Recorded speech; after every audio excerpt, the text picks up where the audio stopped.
정책심의위원회입니다. 우리 공인중개사법에 위원회가 정책심의위원회가 있고요. 나중에 주택임대차보호법에 주택임대차위원회, 상가임대차위원회 이런 위원회들이 있는데 공인중개사 정책심의위원회 이것만 시험에 좀 많이 출제됐습니다.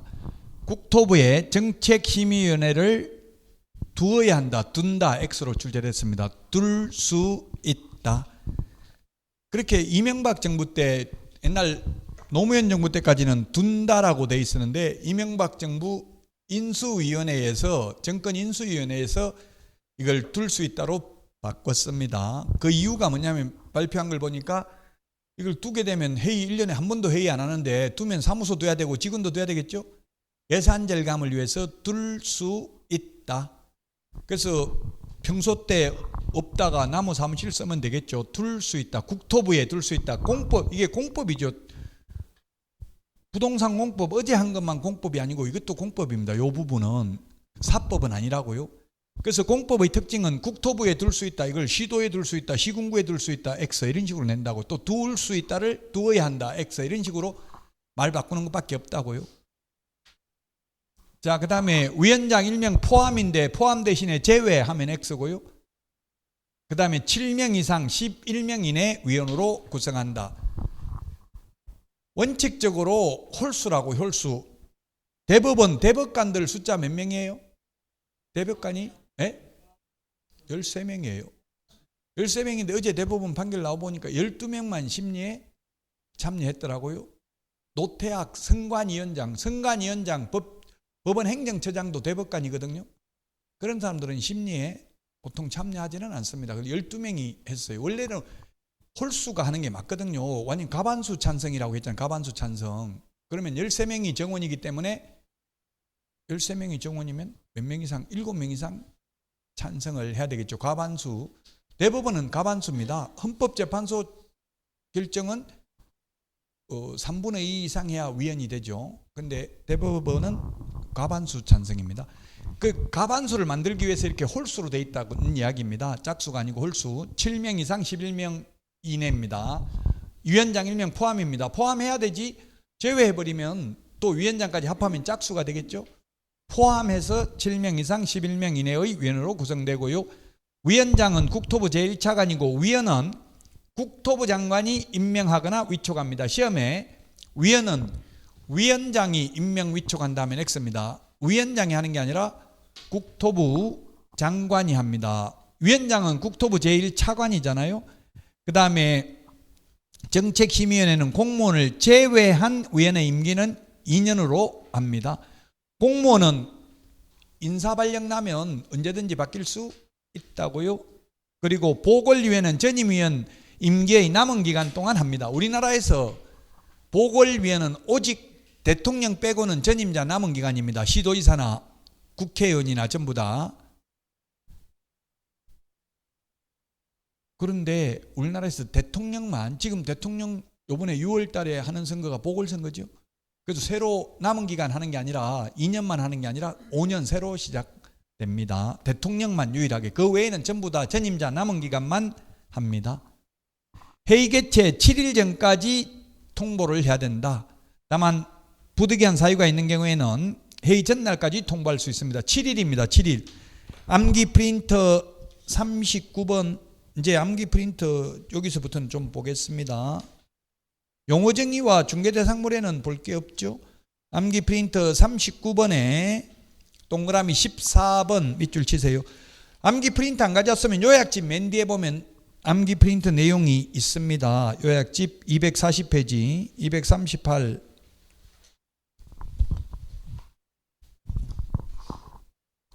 238페이지에 있네요. 요약집 39번 14번 찾았습니까? 왜냐면 이게 또 암기 프린터 잊어먹었다고 할까봐 요약집은 잘 안 잊어먹으니까 시험 볼 때 가져갈 수 있도록 다시 한번 정리를 해놨습니다. 요약집 맨 뒤에 그 색깔 좀 칠해놓으세요. 형광펜으로. 왜 색깔을 칠해놓냐면 다음에 보면 내가 한번 봤는데 왜 기억이 안 나지 이렇게 할 수 있도록 색칠을 해놓으라는 이야기입니다. 나이 먹으면 기억력이 또렷합니까? 안 합니까? 나 정치인들 보고 깜짝 놀랐어요. 이름을 몰라가지고 누구냐? 예? 예, 그 제 선배, 고등학교 선배인데 이름은 말 못하겠어요. 명예훼손이 될 수 있기 때문에. 근데 이재명 이름을 몰라가지고 이름이 뭐더라 이러더라고요. 그러니까 옆에 보좌관이 귓속말로 이재명요 이렇게 이야기해주고 그러더라고요. 자, 어쨌든 누구든지 나이를 먹으면 기억력이 감퇴돼요. 자, 그래서 회의 개최 7일 전까지 통보해야 된다. 위원 재척 기피 회피가 있습니다. 자, 13페이지인데요. 회원 재척 기피 회피 사유. 재척 기피 회피 사유가 14페이지 맨 밑에 박스에 있는데요. 이번에 대법원의 판결이 12명 참석했는데 한 명이 기피 신청을 했더라고요. 기피 신청. 노태학 선관위원장이 기피 신청을 했더라고요. 자, 재척 기피 회피가 있는데요. 먼저 재척 사유 보겠습니다. 재척 사유. 그 박스 안에 있는 게 재척 사유입니다. 재척 사유는 뭡니까? 회의에 참석하면 안 되는 사유죠. 정책심의위원회. 그게 뭐냐면 기억에 14페이지 요약집 맨 밑에 위원 또는 그 배우자나 배우자이었던 사람이 해당 안건의 당사자가 되거나 그 안건의 당사자와 공동권리자 또는 공동의무자인 경우 배우자이었던 사람 이혼했습니다. 사랑해요? 안 사랑해요? 이혼했는데 사랑할 수도 있고 안 사랑할 수도 있어요. 그러니까 재척사유입니다. 전 배우자이었던 자가 안건 당사자로 와도 회의에 참석하면 안 된다. 왜냐하면 위장이혼을 했을 수도 있잖아요. 알 수 없잖아요. 사람 마음은. 그 다음 니은 위원이 해당 안건의 당사자와 친족이거나 친족이었던 경우 15페이지 맨 위에 디귿 위원이 해당 안건에 대하여 정언, 진술, 자문, 조사, 연구, 용역 또는 감정을 한 경우 돈 받고 했겠죠. 리얼 위원이나 위원이 속한 법인, 단체 등이 해당 안건의 당사자의 대리인이거나 대리인이었던 경우 법률 대리인이 뭡니까? 변호사 돈 받고 해줬잖아요. 즉 이해관계에 있는 자는 그 회의에 참석하면 안 된다. 자, 그 다음에 15페이지 동그라미 2번 박스 밑에 해당 안건의 당사자는 위원에게 공정한 심의 의결을 기대하기 어려운 사정이 있는 경우에는 위원에게 기피 신청을 할 수 있고 위원회는 의결로서 이를 결정한다. 이 경우 기피 신청의 대상인 위원은 그 의결에 참여하지 못한다. 그 이번에 그 대통령 탄핵할 때도 헌법재판관 기피 신청을 했는데 인용하지 않았습니다. 대상자 빼고 나머지들이 회의해가지고 기각했습니다. 그리고 3번 위원 본인이 재척 사유에 해당하는 경우에는 스스로 해당 안건의 심의 의결에서 회피해야 된다. 이번에 대법관 회피했습니다. 회피. 스스로 나 회의에 참석하지 않겠다. 노태학 선관위원장이 회피했는데 대법관인데도 회의에 참석하지 않았습니다. 스스로. 그게 회피입니다. 회피. 스스로 빠지는 게 회피입니다. 자, 다시 한번 보면 재척 사유는 회의에 참석하면 안 되는 사유입니다. 이해관계에 있는 경우. 그 다음에 기피는 안건 당사자가 저 위원은 나를 불리하게 결정할 가능성이 있기 때문에 빼달라고 신청하는 걸 기피 신청이라고 하고요. 회피는 위원 스스로 그 회의에 참석하지 않겠다고 하는 게 회피입니다. 자, 위원회가 이렇게 우리 시험에 나올 수 있는 위원회가 5개가 있습니다. 5개. 지금 정책심의위원회 위원장 1명 포함하여 7명 이상 11명 이내입니다. 공제운영위원회 19명 이하. 오늘 문제 내드린 거에 보면 주택임대차위원회 위원의 경우 9명 이상 15명 이하인데 상가임대차는 10명 이상 15명 이하입니다. 이 두 개가 헷갈릴 수 있으니까 그냥 참고로 하시라고요. 시험에 이 두 개를 비교하는 게 아직 출제되지는 않았지만 비슷비슷하니까요. 필요하면 사진 찍어도 상관없어요. 제 얼굴 나와도 상관없어요. 초상권 주장하지 않습니다. 자, 분쟁조정위원회 위원의 경우 5명 이상 30명 이하입니다. 그래서 이 5개 위원회가 있는데 비교해서 모든 것들은 비교해야 됩니다. 비교되지 않는 지식은 지식이 아닙니다. 자, 정책심의위원회 심의사항입니다. 정책심의위원회 심의사항. 요약집 13페이지 맨 밑에 박스 안에 있는데요. 자격 취득에 관한 사항. 만약 공인중개사 시험 등 자격 취득에 관한 사항을 심의 의결한 경우에 시도의사는 이에 따라야 된다. 그 예를 들면 지금 시도별로 원칙은 시험을 실시하잖아요. 서울은 객관식으로 보고 경기도는 주관식으로 보고 이렇게 하면 안 되겠죠. 그래서 따라야 됩니다. 부동산 중개업의 육성에 관한 사항, 보수 변경에 관한 사항, 손해배상 책임 보장에 관한 사항을 심의 의결하는데, 자, 시험에 중개 보수 변경에 관한 사항을 심의 의결한 경우 시도의사는 이에 따라야 된다. X입니다. 중개 보수는 시도 조례로 정하니까 시도별로 다를 수도 있습니다. 자, 시험 시행기관입니다. 시험 시행기관은 원칙 시도지사, 예외 국토부 장관입니다. 국토부 장관이 시험을 시행하려면 정책심의위원회의 사전 의결을 거쳐야 됩니다. 사후 의결을 거치면 된다. X입니다. 모든 건 사전 의결을 거쳐야 되죠. 예를 들면 계엄을 선포하려면 국무회의 사전 의결을 거쳐야 되죠. 선포하기 전에.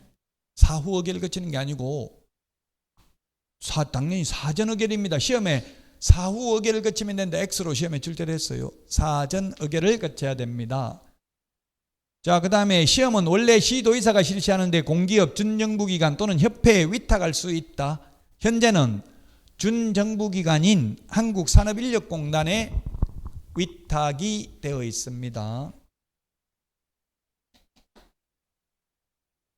자, 응시 자격입니다. 시험은 원칙적으로 시험 다 볼 수 있다. 미성년자도, 피성년 후견인, 피한정 후견인, 파산 선고받은 사람, 교도소 복역 중인 사람 전부 신용불량자 시험 볼 수 있다.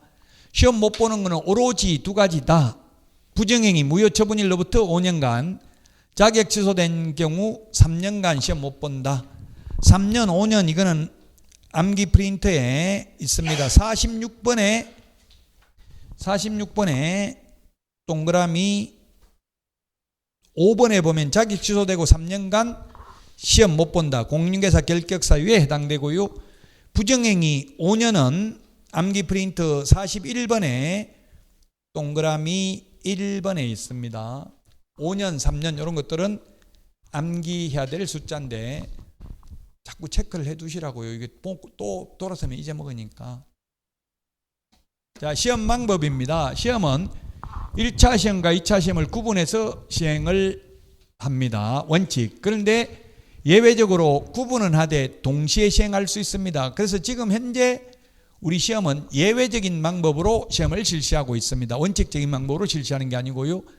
그 다음에 1차는 선택형을 원칙으로 하되 기입형을 가미할 수 있고 2차는 논문형을 원칙으로 하되 기입형을 가미할 수 있습니다. 그러나 1, 2차 시험을 동시에 시행하는 경우에는 2차 시험도 1차 시험 방법에 의합니다. 그래서 여러분들이 1, 2차를 같은 날 동시에 시행하는 이유는 2차도 객관식으로 출제하기 위한 것입니다. 원래 1차 시험 합격한 사람만 2차 시험을 보는 게 원칙입니다. 그러나 같은 날 동시에 시험을 볼 경우에는 1차 시험에 불합격한 자의 2차 시험은 무효입니다. 그래서 여러분들이 1차 시험은 불합격하고 2차는 합격했다면 2차 시험 채점해요, 안 해요? 채점은 합니다. 몇 점 받았는지 알 수 있어요. 산업인력공단 가면은. 알 수는 있지만 효력이 없다. 무효니까 소용은 없다. 그래서 여러분들이 예습, 복습은 1, 2차 같이 하시는 분은 1차 위주로 하시고요. 2차는 단순히 암기하는 내용이 거의 80% 이상이에요. 1차 과목은 암기 50%, 이해 50%입니다. 1차라고 무조건 100% 암기는 아니에요. 암기하다 안 되면 그냥 이해하다 안 되면 암기를 해야 된다고. 1차 과목도. 민법도 이해를 위주로 하지만 절반은 암기를 해야 된다고요. 민법도 예를 들면 숫자도 나와 있잖아요. 민법 여러분들이 103조부터 766조까지인데 766조에 보면 손해배상 소멸시효, 손해가 발생한 날로부터 10년, 손해가 있음을 안 날로부터 3년 지나면 시효로 소멸한다 이런 말이 있죠. 그 3년 이런 건 암기하죠. 민법이라도.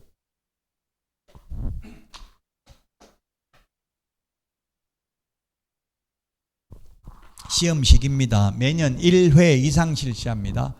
현실적으로는 1년에 한 번밖에 안 봅니다. 근데 15회 시험을 2번 봤거든요. 제가 항의했어요. 왜 2번 보냐 시험. 이렇게 했더니만 2번 보면 안 된다는 규정이 어디 있냐 이렇게 따지더라고요. 그래서 매년 1회 이상 실시하기 때문에 만약에 시험을 너무 어렵게 해가지고 합격자가 전국에 100명도 안 나왔다 이러면 또 한 번 볼 가능성이 있죠. 그래서 1회 이상 실시하고요. 만약에 정책심의위원회 의결을 거친 후 당해년도 시험을 시행하지 아니할 수 있습니다. 시험에 정책심의위원회 의결 대상이 아닌 것은 이렇게 시험에 나왔어요. 시험은 매년 1회 이상 봐야 되는데 당해년도 시험을 실시 안 하려면 정책심의위원회 의결을 거쳐야 된다고요. 국토부 장관이 직접 시험을 시행하더라도 정책심의위원회 의결을 거쳐야 되죠. 보수 변경에 관한 사항도 심의 의결을 거쳐야 되잖아요. 자, 1차 시험 합격한 자는 다음 회의 시험에 하나여 1차 시험을 면제합니다. 여러분들이 36회 시험에 1차 합격했으면 37회 시험만 1차 시험을 면제합니다. 군대 간다고 아파서 병원에 입원한다고 시험 못 봐도 봐주지 않습니다. 오직 다음 회의 시험에 하나여 1차 시험을 면제합니다. 출제위원은 시험 시행기관장은 학식과 경험이 풍부한 자 중에서 임명 위촉하고요.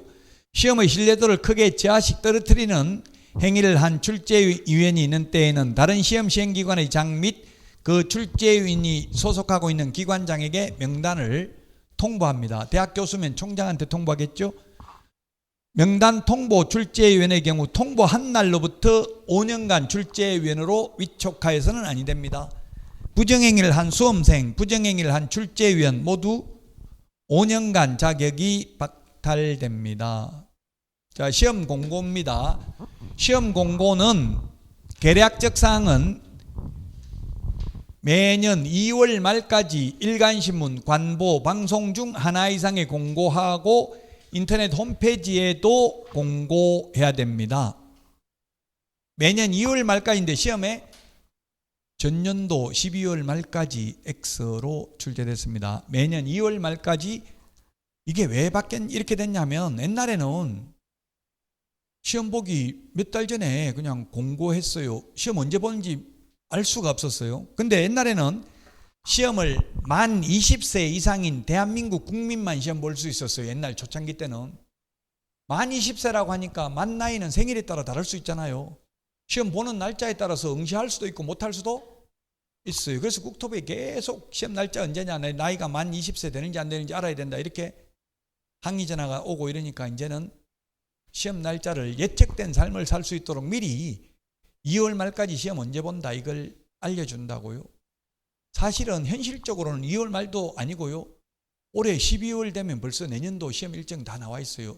산업인력공단에서 그 자체 홈페이지에 다 올려놨어요. 공인중개사뿐만 아니라 감정평가사 이런 시험 다 1년 동안 언제 볼지를 다 정해놨다고요.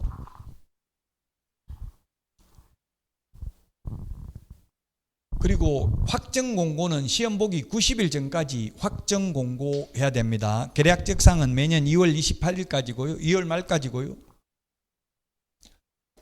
여러분들 시험 보려면 응시수수료 내야 됩니다. 응시수수료가 얼마인지는 시험에 안 나와요. 금액은 안 나온다고요. 네? 아마 28,000원인가 그럴 거예요. 28,000원인지 7,000원인지 이런 거는 시험에 안 나와요. 과오납하면 돌려줍니다. 과오납. 모르고 초과해서 더 낸 경우에는 돌려준다고요.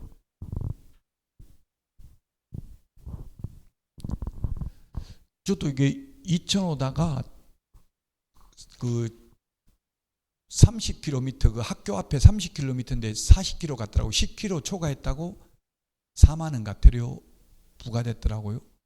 그 4만 원 그 희한하더라고. 4만 원 내면은 벌점이 인정 안 되는데 경찰서 출두해서 내가 그랬다고 인정하면 3만 원만 내면 되는데 그 대신에 벌점이 15점, 뭘 몇 점인지 모르는데 벌점 부과된다 해서 들어와서 그냥 10,000원 더 내고 4만 원 내고 말았어요. 학교 앞에는 30km더라고. 근데 40km 갔는데도 날라왔더라고요. 어쨌든 벌점이 있대. 경찰서 나오면 3만 원만 내면 되는데, 그러니까 집 앞이 초품화 아파트라서 다 학교가 있어가지고 조금만 빨리 가면 금세 같아 내야 돼요.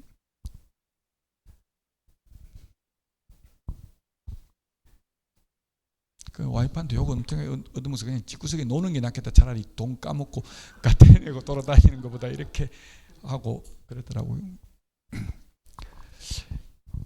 시험 시행기간에 기책 사유로 시험 못 보는 경우는 나위반 수수료 다 돌려준다. 이런 적은 없습니다. 없기는. 만약에 지진이 나가지고 학교 무너져가 시험 못 보면 원서비 냈던 건 다 돌려준다.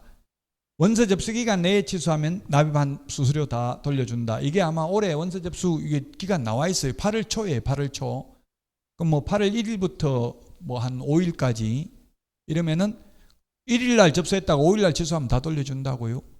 근데 원서 접수 마감일 8월 5일까지인데 예를 들면 8월 6일 날 취소하면 60%만 돌려주고요. 그 다음에 7일이 경과한 날부터 시험 보기 10일 전까지 취소하면 50% 돌려줍니다. 그래서 이 돌려받는 걸 감안해서 빈자리 접수, 추가 접수를 받습니다. 환불받은 사람만큼 추가 접수를 받는다고요. 원서 접수 첫날 거의 다 폭주해가 첫날 다 접수해버리거든요. 여러분들도 빨리 첫날 해야 돼. 첫날 해야 내가 원하는 학교에 할 수 있고 그 학교 다 차버리면 그게 이제 접수 더 이상 못해요. 그럼 일단 멀리 제주도라도 접수해놨다가 또 그 다음날 하루 지나면은 사람들이 바꾼다고 취소하고 막 이 장소를 변경하는 경우 있고 이렇기 때문에 다시 집 가까운 데 할 수도 있어요. 제가 아는 분은 제주도 가서 시험 봤어요. 원서 접수를 못 해가지고. 그러면 시험 잘 볼 가능성이 많아요? 못 볼 가능성이 많아요? 자기는 제주도가 미리 가서 여행도 좀 하고 잘 됐다 이러더라고요. 근데 잠자리가 바뀌고 리듬이 깨지니까 공부했던 거 제주도가 놀다가 다 잊어먹었어. 일주일 전에 가가지고 놀다가. 그러니까 가급적이면 잠자리는 안 바뀌는 게 바람직해요. 가까운 데서 볼 수 있도록 빨리 접수하시고요.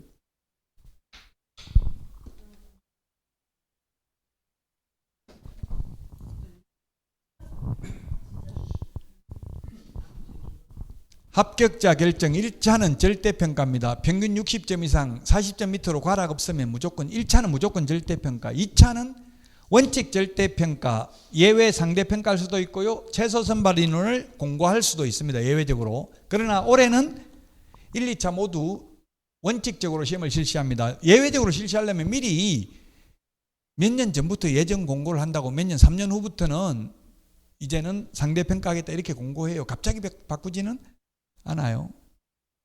이거 옛날에 9회까지는 상대평가를 한 적이 있습니다. 9회 시험까지는. 9회 시험이 1997년도 9회 시험이었어요. 제가 1997년도 9회 시험에 1차 합격을 했다가 1999년 10회 시험에서 2차 합격을 했는데 그 당시는 상대평가였습니다. 제가 8회 시험부터 시험을 봤는데요. 1995년도부터 회사 다니면서 전부 한자로 돼 있더라고. 한자로. 8회 시험에는 한자로 돼 있고요. 또 공법이 1차였어요. 그 당시는. 지금하고 많이 달랐다고요. 그 상대평가를 한 적도 있습니다. 근데 10회 시험 1999년도부터 지금까지 한 번도 상대평가 한 적 없습니다. 그리고 최소 선발 인원을 공고한 적은 없습니다. 최소 선발 이거는 왜 생겼냐면 15회 시험에 너무 합격자가 안 나와가지고 최소 10,000명은 뽑는다 이렇게 미리 정할 수도 있습니다. 그래서 지금 국토부 내부 방침은 상대평가는 하지 않고 앞으로도 다만 갈수록 문제를 조금씩 어렵게 내가지고 상대평가와 마찬가지로 합격 인원을 조절하겠다는 게 국토부 방침이에요. 그럼 가면 갈수록 어려워질 가능성이 많다고. 시험이 쉬워질 가능성보다는. 또 응시 인원에 따라 좀 달라질 수 있겠죠. 응시 인원이 작으면 굳이 어렵게 안 내도 되잖아요. 합격자 많이 안 나오니까. 응시 인원이 많으면 좀 더 어려울 가능성이 있어요. 그래서 역선택을 해야 돼. 지금처럼 사람이 많이 없을 때 합격하는 게 좋다고요. 경쟁률이 치열할 땐 더 어렵게 낼 가능성이 많다는 이야기입니다. 역선택을 해야 되는데 그게 쉽지 않아요. 예를 들면 역선택이라고 할 수는 없는데 집값이 올라가면 팔고 집값이 내려가면 사야 되는데 사람 심리가 올라가면 더 올라갈 거 생각하고 절대 안 팔거든요. 그냥 자꾸 올라간다고요. 내려가면 더 떨어질까 봐 막 던진다고. 그러고 나면 또 올라간다고요. 내 뜻대로 안 되더라고요. 저도 사실 심리적으로 그게 이론적으로는 알아도 심리적으로 쉽지가 않아요. 그게 남 하는데 반대로 해야 되는데 남 따라 하다 망하죠. 자격증 교부, 오늘 문제에도 있을 텐데 이게 기출문제. 합격자 공고일로부터 1개월 이내 교부해야 되는데 시험에 2개월 이내 교부해야 되는데 이런 게 시험 문제에 나왔어요. 그 사실 이게 1개월 이내 교부하든 주면 받으면 되는데 받아가라고 연락 오면 받으면 되는데 이게 뭐가 중요하냐 저한테 따지는 사람이 있더라고. 이런 걸 왜 내냐 이런데 그래서 제가 냈습니까? 출제인들이 냈는데 저보고 어쩌라고요 이렇게 했는데요. 그래서 이게 시험 문제라는 거는 꼭 중개업을 하는데 필요한 것만 내는 게 아니라 떨어뜨리기 위해서 시험에 내는 거거든요. 어쩔 수 없이 알아야 된다고. 이게 실제 1개월 이내 교부해야 된다 돼 있는데 일주일 안에 다 줍니다. 사실은. 그렇지만 시험에 나오면 1개월 이내 교부해야 된다. 2개월 이내 교부해야 된다. X로 출제됐다고요. 1개월이 암기 프린터 45번에 1번에 있네요. 45번에 1번. 45번에 1번.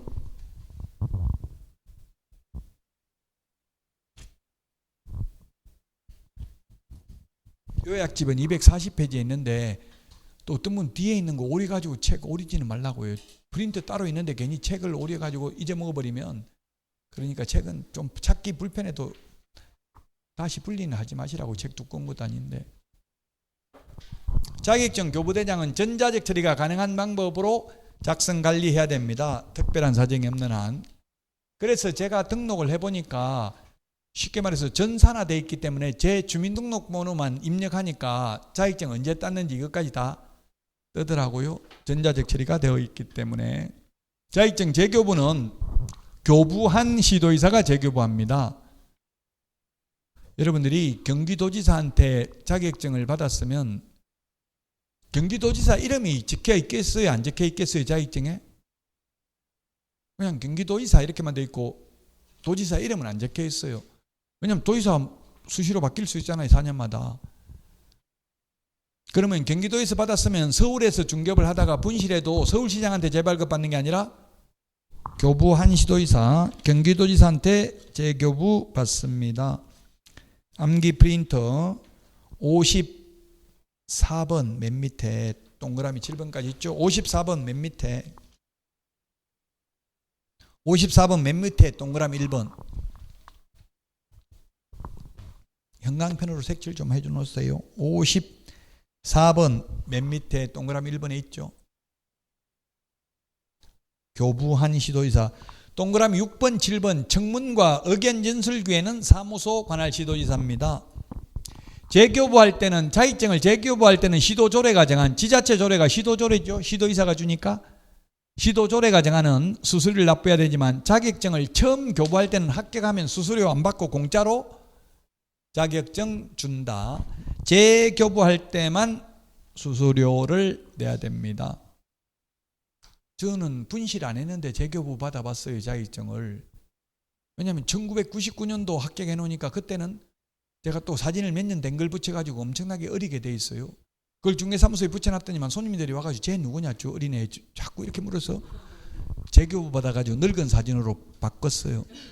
그럼 수수료 내야 돼요. 재교부 받을 때에는. 처음 받을 때에는 수수료 안 낸다. 이게 시험에 나왔어요.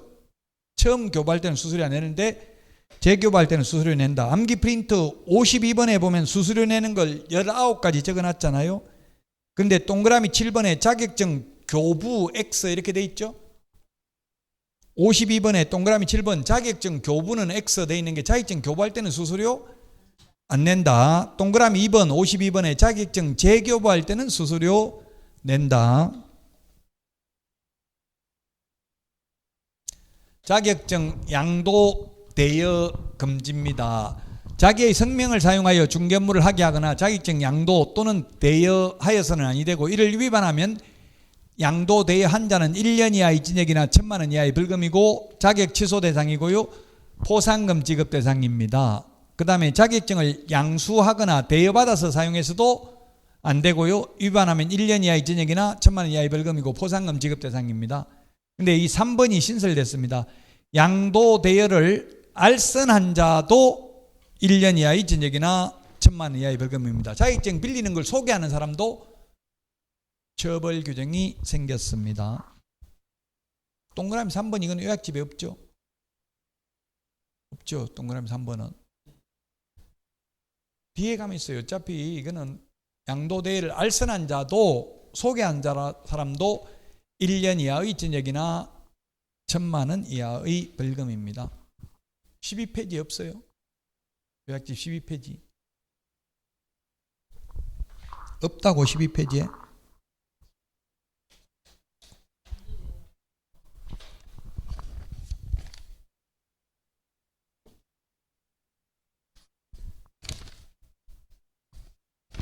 뒤에 양도대여 이게 벌칙은 뒤에 있으니까 이게 요약집이라서 중복을 안 해놔서 그래요.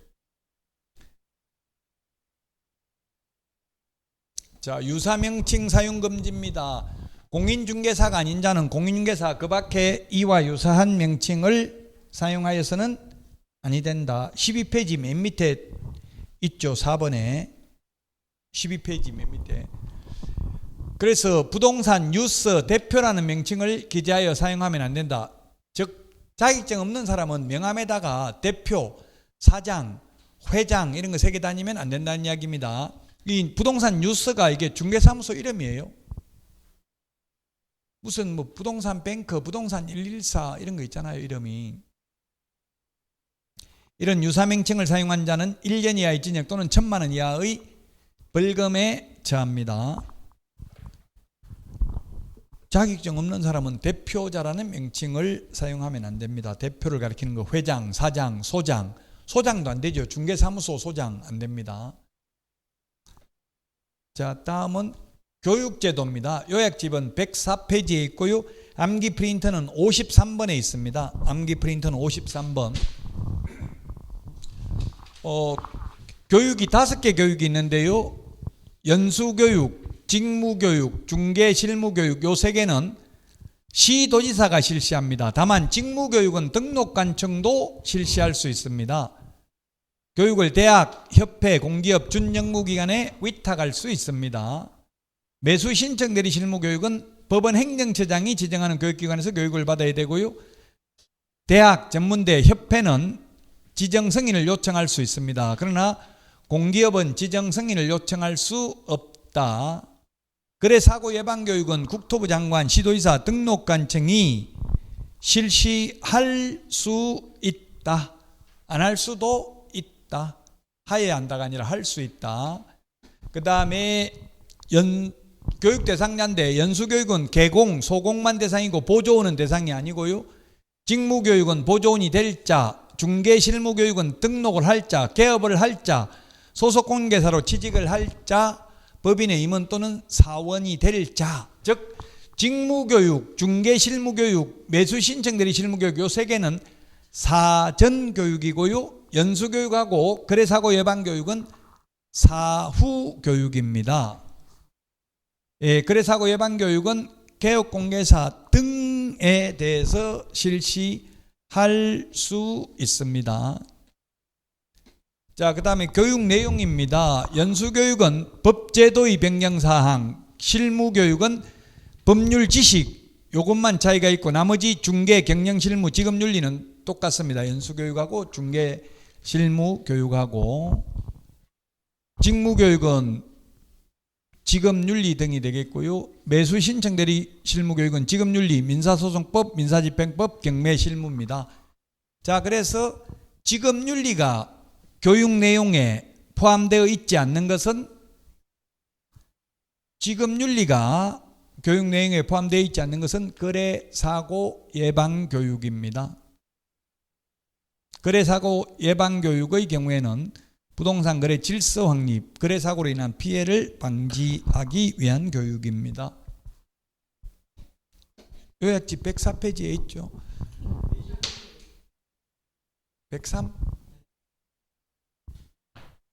103. 제가 페이지를 하나 잘못 찍었나 보네. 이 책이 나오기 전에 제가 했기 때문에 그래요. 파일로 해서 한 페이지가 틀릴 수 있어요. 다음 주부터는 안 틀릴 거예요. 이제 책이 오늘 받았잖아요. 저도 책을. 자, 그 다음에 그 기타인데요. 교육 시간이 정해져 있지 않는 것은 거래사고 예방교육입니다. 연수교육은 12시간 이상 16시간이야. 아마 여러분들이 합격하고 나면 빨리 교육을 받아야 돼. 내년에는 교육제도가 2배로 늘어날 것으로 전세 사기 때문에 잠정적으로 예정되어 있습니다. 근데 지금은 아마 각 정부 부처에서 정권 교체기에 있기 때문에 누가 대통령이 될지 모르지만 아마 어수선해가지고 아직까지 당장은 안 바뀔 텐데 정권이 교체되고 나면 바뀔 가능성이 많아요. 이게 이미 다 돼 있어요. 지금 확정이. 어쨌든 우리 시험은 그냥 이대로 하면 됩니다. 연수교육은 12시간 이상 16시간 이하고요. 교육 2개월 전까지 통지해야 됩니다. 교육 안 받으면 500만 원 이하의 과태료입니다. 교육 안 받으면 처벌받는 것은 연수교육 요거 하나밖에 없습니다. 2개월 전까지 통지해야 됩니다. 2개월 암기 프린트에 다 있으니까요. 2개월. 자, 그 다음에 직무교육은 3시간 이상 4시간 이하고요. 실무교육, 중개실무교육은 28시간 이상 32시간 이하고요.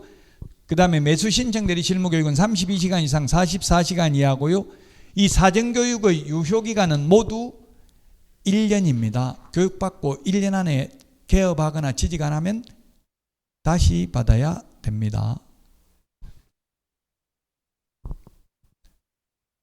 그리고 그만두고 1년 안에 다시 취직하거나 개업할 경우에도 이 3개 사전교육은 안 받아도 된다. 이 3개가 사전교육인데 사전교육의 유효기간은 1년입니다. 1년. 모두 1년. 자, 아니요. 이게 사전교육은 개업할 사람만 받고 매수신청들이 할 사람만 받고 직무교육은 보조원 취직할 사람만 받는 거예요. 여러분들이 자격증만 따가지고 소위 장롱면허라고 하잖아요. 그냥 집에 모셔놓으려면 여기 있는 교육 하나도 안 받아도 됩니다. 개업하려면 실무교육 받아야 되고 개업해가지고는 2년마다 연수교육을 받아야 돼요. 그 개업하려면 실무교육 받아야 되고 개업하고 나서 2년마다 연수교육 받는 거 2가지 받으면 되겠죠. 거래사고 예방교육은 이거는 뭐 스스로 찾아서 받으려고 하더라고. 제가 아는 부분 합격하고 나니까. 이천시에도 얼마 전에 이 거래사고 예방교육을 했대요. 의무사항이 아니라고. 교육은 할 수 있고 참석할 수도 있고 안 할 수도 있잖아요. 근데 막 찾아서 참석하려고 하는 분도 계시더라고요. 자, 오늘 했던 내용이 시험에 4문제 출제됩니다. 용어의 정의. 이 법에서만 쓰는 용어이다. 국어사전적 의미가 아니다. 국어사전에 중개라고 하면 물건을 소개하면 알선하면 중개인데 우리 공인중개사법에서 중개는 반드시 중개 대상물을 알선해야 중개죠. 권리금 알선하는 것, 요약집 알선하는 거 이런 거는 중개가 아니라고요. 아무나 해도 된다. 중개 대상물, 개업공개사만이 중개를 업으로 할 수 있는 대상물이 중개상물이다. 중개 대상물이 아닌 것은 2가지가 있다. 첫 번째는 아예 거래의 대상이 될 수 없는 국유재산, 공유재산이 있고요. 그 다음에 아무나 중개를 업으로 할 수 있는 권리금 이런 것들은 중개상물이 아니다. 중개상물은 토지, 건축물, 임목, 공장재단, 광업재단입니다. 공인중개사 제도는 단순히 숫자 같은 거 암기입니다. 이 숫자가 많이 나오죠. 오늘 숫자 했던 거 한번 다시 기억해 볼까요? 숫자. 부정행위를 한 수험생 출제위원 5년간 자격이 박탈된다. 자격 취소되면 3년 안에는 자격을 취득할 수 없다. 정책심의원회 회의 개최 7일 전에 통보해야 된다. 정책심의원회 위원장 1명 포함하여 7인 이상 11명 이하이다. 자격증 교부 합격자 공고일로부터 1개월 이내에 자격증을 교부해야 된다. 그리고 연수교육은 2개월 전까지 통지를 해줘야 된다. 거래사고 예방교육은 10일 전까지 통보를 해줘야 됩니다. 교육제도 비교해야 되겠죠. 교육이 5개가 있다. 연수교육, 거래사고 예방교육은 사후교육, 중개보조원이 받는 직무교육, 중개실무교육, 매수신청대리 실무교육은 사전교육, 미리 받아야 되는 교육이다. 교육 안 받으면 처벌받는 것은 연수교육밖에 없다. 그럼 나머지 교육은 실무교육은 안 받아도 되는데 안 받으면 그 대신에 개업할 수는 없다. 개업할 때 등록 신청 서류에 가져가야 되니까 개업하려면 처벌 규정은 없지만 받아야 된다. 거래 사고 예방 교육은 받아도 되고 안 받아도 되는데 현실적으로는 다 받더라고요. 왜냐하면 등록관청에서 교육받으러 와가지고 자료 가져가고 사인하세요. 사인 안 돼 있는 중개업소부터 단속하겠습니다. 이렇게 행정지도를 하니까 현실적으로 받아요. 행정지도, 지금 SK텔레콤 행정지도 했다고 나오더라고요. 신규 고객 모집하지 말라. 법에 그렇게 모집하지 말라 하면 그건 없어요. 행정지도 안 따르면 사실상 뭐 다른 걸 뭘 강제할 가능성이 많아요. 다른 불이익을 줄 가능성이 있으니까 따를 수밖에 없어요. 행정지도를 하면. 예를 들면 시골에 통일부에 심으라 하는데 안 심으면 뭐 외상으로 비료값 이런 것도 외상으로 안 주고 이러거든요. 예를 들면 그게 행정지도예요. 그래서 사실은 교육을 하면 다 받으러 온다는 이야기의 결론은. 자, 오늘 시험에 4문제 나옵니다. 오늘 공부한 내용이. 잠깐 쉬었다가 이제 오늘 공부한 내용 문제 보기로 하고요. 다음 주에 할 내용이 이제 8문제 정도 출제됩니다. 중개사무소 개설 등록, 개업하는 거죠. 개업하는 걸 등록 절차라고 합니다. 개업 못하는 게 결격 사유입니다. 12가지가 있습니다. 여기서 시험에 최소한 2문제 이상 출제되고요. 그 다음에 중개사무소 1등록 1사무소 등록 한 번밖에 못하고 사무소도 하나밖에 못 둔다. 법인의 겸업 제한, 법인은 6가지만 겸업할 수 있다. 고용인이 직원이에요. 자격증 따가지고 취직하면 소속공개사, 자격증 없이 취직하면 중개보조원이고요. 그 다음에 인장등록, 계약서 확인설명서에 찍을 도장을 미리 이 도장을 쓰겠습니다 하고 도장을 찍어서 제출하는 걸 인장등록이라 합니다. 개공, 소공만 인장등록 의무가 있고 보조원은 인장등록 의무가 없습니다. 휴업, 폐업, 내 사무소 내가 문 닫는데도 마음대로 문 닫으면 안 돼요. 신고해야 돼요. 물론 밥 먹으러 가면서 문 닫는 거야 상관없죠. 신고 안 해도. 3개월 초과해서 휴업하고자 하거나 폐업하고자 하는 경우 미리 신고해야 됩니다. 재개신고, 변경신고도 미리 신고해야 됩니다. 신고는 사전신고인지 사후신고인지를 구분해야 됩니다. 승인 받는 거 이런 거는 승인, 허가는 다 사전에 승인 허가 받아야 되죠. 신고는 사후신고도 있습니다. 허가는 사후 허가는 없다고요. 승인도 사후 승인은 없습니다. 다음 주에 8문제, 이제 다음 주부터 특히 더 중요합니다. 8문제씩 나오니까. 자, 문제는 잠깐 쉬었다가 풀도록 하겠습니다.